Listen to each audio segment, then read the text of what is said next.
সেই দিন রাতে স্যার তার চুলের ভাবনায় মুগ্ধ হয়েছিলেন। এখনো দেখা হয়নি পুরোপুরি। এমনই লুকোচুরিতে কেটে যায় 2 মাস। স্যার নিজের অফিস রুমে বসে আছেন। সেই সময়েই মোনা তার কাছে আসে। হঠাৎ করে তার আগমনে চমকে উঠল স্যার।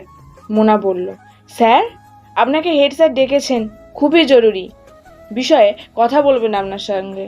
এই শুনে আচমকা মোনাকে জিজ্ঞাসা করে ওঠে স্যার। মোনা, একটা কথা জিজ্ঞাসা করব, কাউকে বলবে না, কথা দাও। খানিকটা অবাক হয়ে বলে সে, না, কাউকে বলবো না, কিন্তু কি বিষয়ে? স্যার বলে উঠল, হেড স্যারের জন্মদিনে তোমাদের 12-এর এ সেকশন ক্লাসে দুপুরবেলা একটা মেয়েকে দেখতে পাই। তার মাথা ছিল বিনুনি বাঁধা, ও পিছন দিকে ফিরেছিল সে। তার মুখ আমি দেখতে পাইনি। তুমি কি জানো সে কে? হঠাৎ করে চমকে ওঠে সে। সে বুঝতে পারে সেই দিন সেই মেয়েটি মোনাই ছিল, কিন্তু স্যারের সামনে মিথ্যা কথা বলল সে। না স্যার, আমি তো দেখিনি। কত মেয়ে ওখানে দাঁড়িয়ে থাকে। এমনই সময়ে স্যার অনেকটা হতাশ হলেন।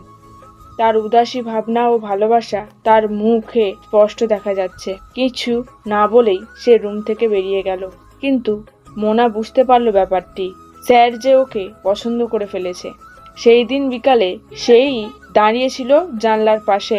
চোখ দুটো বড় বড় হয়ে যায় ব্যাপারটা বুঝতে পেরে। কয়েকদিন পার হয়ে যায়। এমনই ভাবে মোনা বুঝতে পারে সেও ভালোবেসে ফেলেছে স্যারকে। কিন্তু সে ধরা দিতে চাইল না। কালো মেয়ে হলেও প্রতিমার মতো মুখের ধরন তার। তার দুটো চোখেই মায়া প্রচুর। ক্লাসরুমে প্রত্যেক দিনই সে স্যারের চোখের দিকে এক ঠাইয়ে তাকিয়ে থাকতো, কারণ ছাড়াই। প্রত্যেক দিন এমনটা চলতে থাকে তাদের সঙ্গে। পার্ট 3 দেখার জন্য অনেক অনেক ধন্যবাদ। পার্ট 4 শীঘ্রই আসতে চলেছে। আপাতত আজকের জন্য টাটা।